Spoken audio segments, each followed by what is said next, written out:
Hello guys, very very good morning. तर आज मी तुमच्यासोबत माझं संडे मॉर्निंग रुटीन शेअर करणार आहे.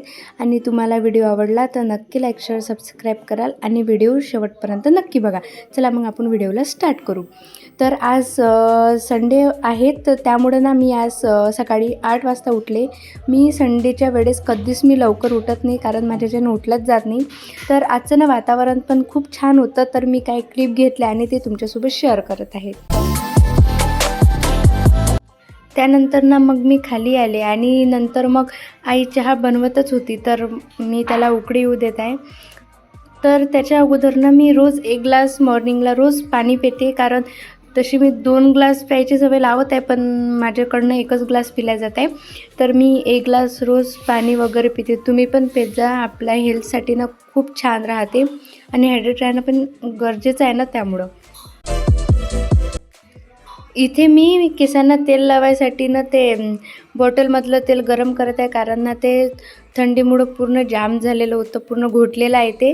त्यामुळं ना मी माझी इथं चूल चालू होती, तर त्यावर मी करत आहे. त्या म्हणजे ते जे आहे ना चालू, तर त्यावर पण होत नव्हतं, तर पाणी तापलेलं होतं, तर त्यामध्येच मग मी ते बुडवून त्याला गरम करून घेतलं. आणि नंतर मग आज संडे आहे, त्या कारणानं मग मी हेअर वॉश पण करणार आहे. तर त्या अगोदर मी तेल वगैरे लावून घेते केसांना. आज मी इथे बनाना शेक बनवत आहे, तर त्यासाठी मी एक केळ घेतलं. त्यानंतर मी थोडे बदाम आणि काजू घेतले. त्यानंतर मी त्याला मिक्सर जारमध्ये टाकला आणि त्यामध्ये 1 किंवा 1.5 चम्मच मला जसं गोड किंवा कसं पाहिजे त्या अकॉर्डिंग मी साखर टाकली. त्यानंतर मग मी 1 कप दूध घेतलेलं आहे आणि मग मी ते टाकणार आहे त्यामध्ये. आज फर्स्ट टाईमच मी ट्राय करणार आहे, बघू कसं जमते माझ्याकडनं तर. त्यानंतर मग मी ते मिक्सरने ग्राइंड करून घेतलं आणि नंतर मग त्याला एका ग्लासमध्ये काढून घेतलं आहे. छान वाटतं ना ते काचेच्या ग्लासमध्ये काय शेक वगैरे प्यायला, त्यामुळं मग मी ते काचेच्या ग्लासमध्ये काढून घेतलं आहे.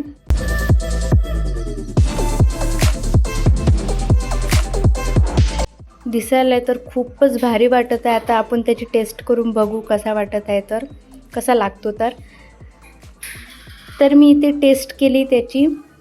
एवढा छान झालेला होता. तुम्ही पण एकदा घरी नक्की ट्राय कराल. खूप छान झालेला होता तो. मी पूर्ण तो खूप छान लागत होता, खूपच. आता मी इथे गॅसचा वटा क्लीन करून घेते. तसा तर काय क्लीन करायची गरज नाही आहे, पण कसं आहे आपण मॉर्निंगला स्वयंपाक करायच्या अगोदर एकदम टापटीप असलेलाच खूप छान वाटतं आणि स्वयंपाक करायला पण मन लागतं. तर मी इथे वटा पुसून घेत आहे आणि गॅस पण पुसून घेत आहे. लवकर लवकर मी आवरते ते.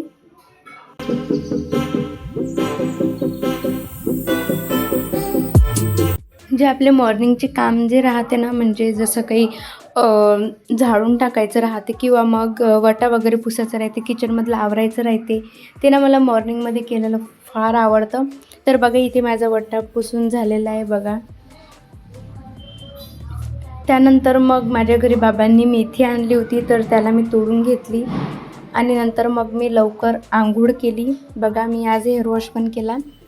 तर मी आंघोळ लवकर करून घेतली आणि त्यानंतर मग मला थोडंसं स्वयंपाकामध्ये आईची हेल्प पण करायची आहे. तर आईंनी पोळ्या तर टाकून घेतल्या होत्या, फक्त माझ्यासाठी 2 राहिल्या होत्या टाकायच्या, तर मी ते टाकून घेते आहे. हे जी मी पोळी शेकत आहे ना, ते माझ्या आईनं टाकलेली होती, तर आता मी टाकते. तर मी पोळी बनवून घेतली आणि त्याला गॅसवर हे करत छानपैकी. त्यानंतर मग मी एकच पोळी राहिली आता, तर ते टाकून घेते. आणि जसं जसं मला टाईम मिळाला ना, तर मी प्रत्येक कामामध्ये आईची हेल्प करते, कारण ना आई आणि मी जर काम करत असले ना, तर ते काम खूप लवकर पण होते आणि इंटरेस्ट पण वाढतो माझा. तर मला खूप आवडते आईची हेल्प करायला. तर कोणतेही काम असो, घरकाम किंवा मग किचनमधलं, तर जेव्हा जेव्हा मला टाईम मिळतो ना, त्यावेळेस मग मी तिची हेल्प करत राहते.